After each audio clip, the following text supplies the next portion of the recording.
I just have to show you this amazing sunrise behind me.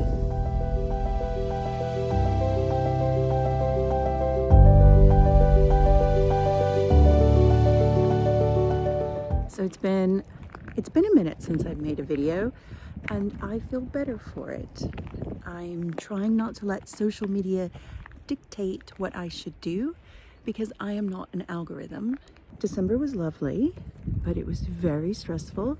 We had the birthdays, we had Christmas, we had our friends up who are like family, and it was lovely to see them. But my mom had a health scare in December, and she lives in Texas, so I felt torn between two places. And that was really difficult, especially as I was hosting. She's fine now. And then after our friends left, we all got the flu, the whole family. And it was a really bad flu. And so we just took a few weeks to kind of convalesce and get well. So thank you for all the kind messages. I'm okay. I just needed a little downtime and I needed to go back in my shell and recuperate.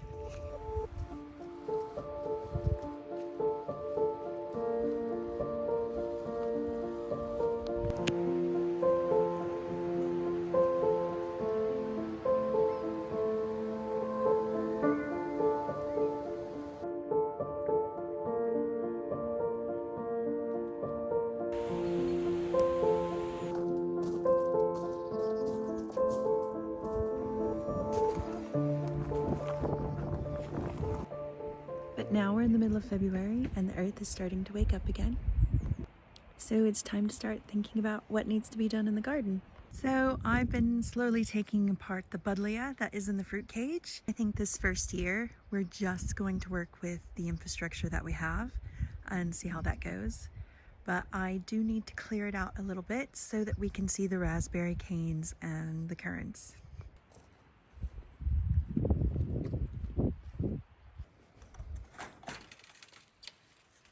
It's a little bit broken.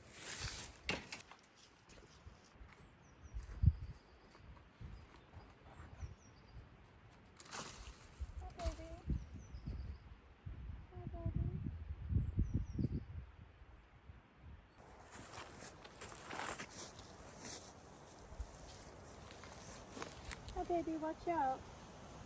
Watch out, baby. Come on, it's okay.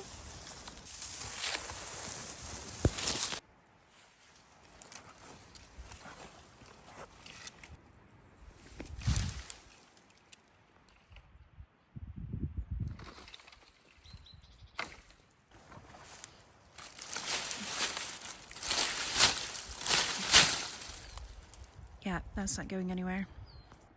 All right, so I got most of the buddleia down, but I just tried to get this bit on top with a rake and I can't get it myself, so I'm gonna have to call in my husband, who's a little bit taller than me.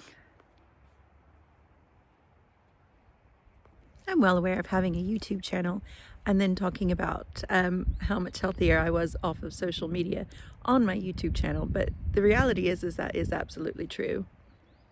And while my husband has deleted TikTok and Facebook and Instagram and is really, really happy with that, I haven't gone to those links yet. I will say I've pretty much stopped posting on TikTok, but I really enjoy Instagram because if you don't know, I went to school and I finished last year.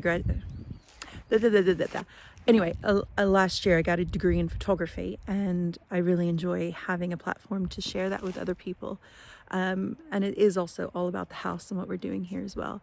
So I haven't gotten off social media completely, but I think for me, I got into this real all or nothing mindset where I had to do a video every week. And I'm sure if you've started your own YouTube channel, you know that taking 20 minutes worth of video doesn't sound like a lot, but it's actually more like taking 3 or 4 hours worth of video and editing it out to 20 minutes. And if that's not you, I definitely want to follow you and learn how you do that.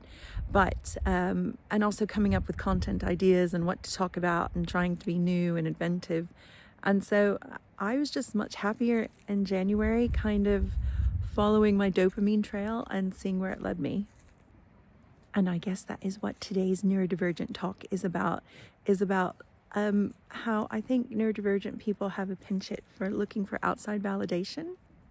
And that could just be me. I had a very traumatic childhood, which I won't get into now, but I definitely crave that outside validation because I did not get it as a child. But like all healing, I think the first step is recognizing that that is what you're searching for, is that outside validation.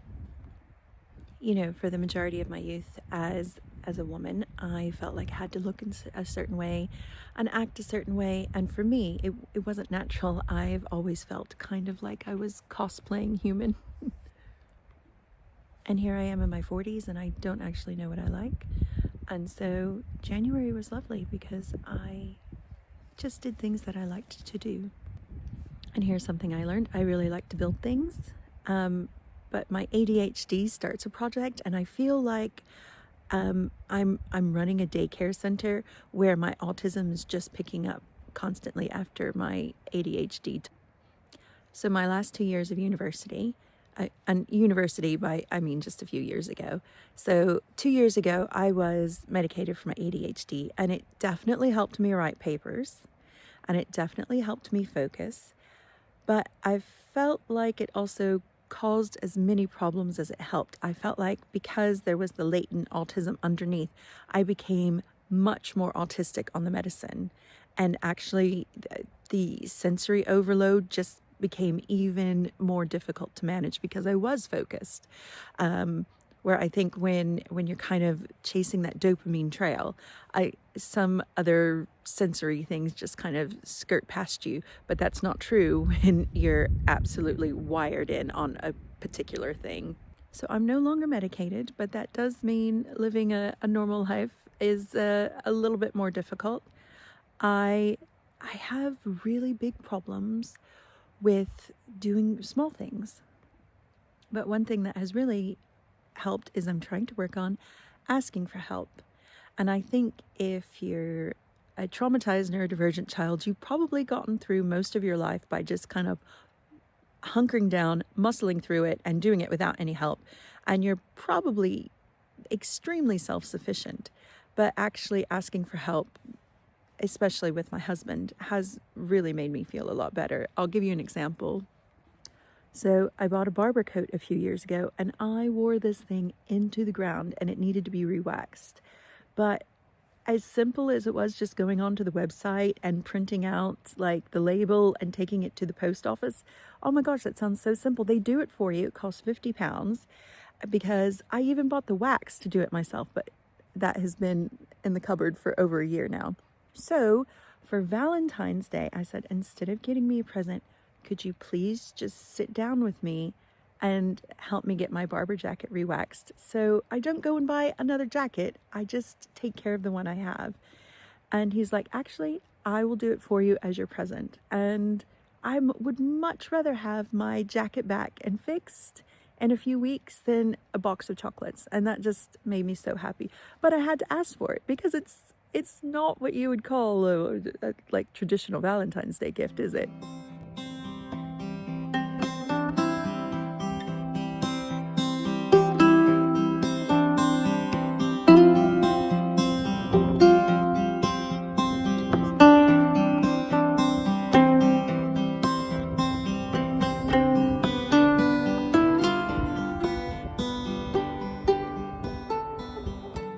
Now let's talk about some other things that I have tried this winter and my thoughts on them. Number one was cold water swimming. And I know that sounds crazy, but oh my gosh, that made me so happy. And every time I have gone cold water swimming, I am so happy afterwards. It takes a lot to make myself do it. But afterwards, and for days afterwards, I am just riding high. So this January, my daughter actually suggested we go to the beach, and it was really, really nice for January, but it was still really, really cold. And I couldn't believe she wanted to go to the beach, but she did get in with me, and we were both so happy. And of course, my husband and my son didn't go anywhere near the water, but they did film us and hold our towels for us, so that all worked out.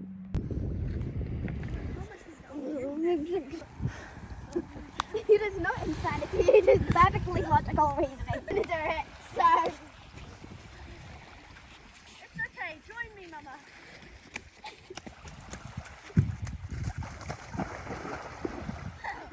You're very brave, jumping straight in like that. Oh! Oh!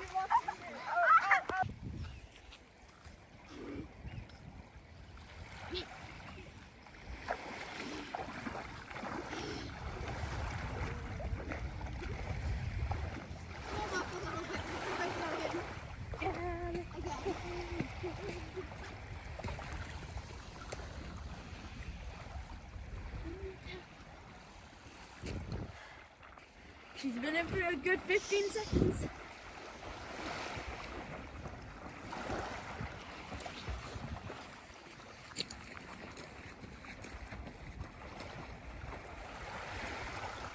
Are you timing me? Yes! How long? You've been in for 30 seconds. Does it feel like 4 hours?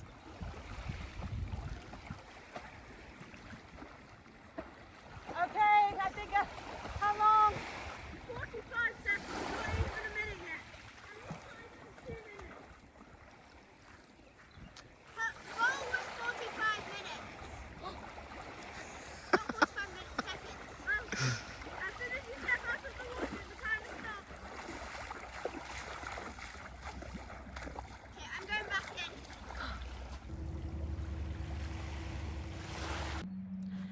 So there's no cooking in this video because the kids are home and they're on February half term and the kitchen is a mess and I just don't have the wherewithal to go and pretend that I want to bake. So I'm not, and that is okay. But I will show you something that I'm very proud of that I did this January, and I hope you like it. So my big project this January was to tackle this entryway. And while it looks perfectly fine from afar, up close there were some problems. This woodwork is original to the house and the caulking was falling apart and the paint was flaking and it's probably lead paint. So yeah, it needed to be addressed. In addition, it appears that the raw plaster walls were never primed, so it needed primer and it needed a new coat of paint. Then there was this alcove that was right off the living room that basically houses all of the pipework for the house. But behind these greasy doors, we found not one but 2 dead mice, so we needed to address that as well. I started by stripping the wood, which is my least favorite thing to do ever. And then I decided to add a chair rail for some architectural interest. Then I got rid of the doors that didn't fit and built a cover for all of the pipework. Because these walls were wonky, I just had to build the shelves myself and hope and pray. So as a reminder, here's what we started with. And while that big table looked lovely, it made it feel more like a hotel than a home. And here's what I turned it into. So we use this area a lot, actually, waiting to go to school or waiting for each other to go and leave the house. So it needed to feel more like a living room than just this entryway. A lot of the architectural features in this room kind of lend itself to the French country, but for the textiles, I really wanted to pull in some Scandinavian influence as well. And this was completely done on purpose because the French and the Scottish have a long history of an alliance together.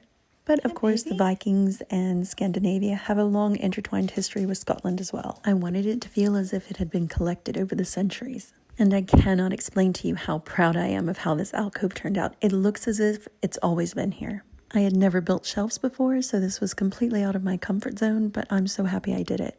And this is our new kitten, Princess Donut the First. So she's sure to catch any mice who make their way over to this area. I built that. I guess I'll end on the fact that I'm sitting up here in these beautiful mountains and there's a lot of scary things going on in the world right now. My only advice is when that anger and that frustration starts to boil up within you, get outside and go for a walk. If it's raining, all the better, because you will definitely stop thinking about it. And the rain is your body just kind of takes over and does this whole sensory check of the cold water hitting your face, or the warm water if you're down in the southern hemisphere right now. Anyway, I digress. Sorry, ADHD. I know that's so easy to say sitting here in this beautiful remote countryside. But if I could go back to the Laurie that was living in London 5 years ago, that was completely burnt out and stressed out and just living in constant fight or flight. If I could just give her some of the slowing down talk that I'm giving you right now and getting outside, I know what she would have said. Oh, I don't have time for that. And I think that is the main lesson I've learned here, is that is what you make time for. I hope you're all okay. Thank you for being patient with me while I took some time to heal myself and gather my thoughts and get ready to awaken in the spring and start pouring myself into this beautiful place. All right, guys, till next time.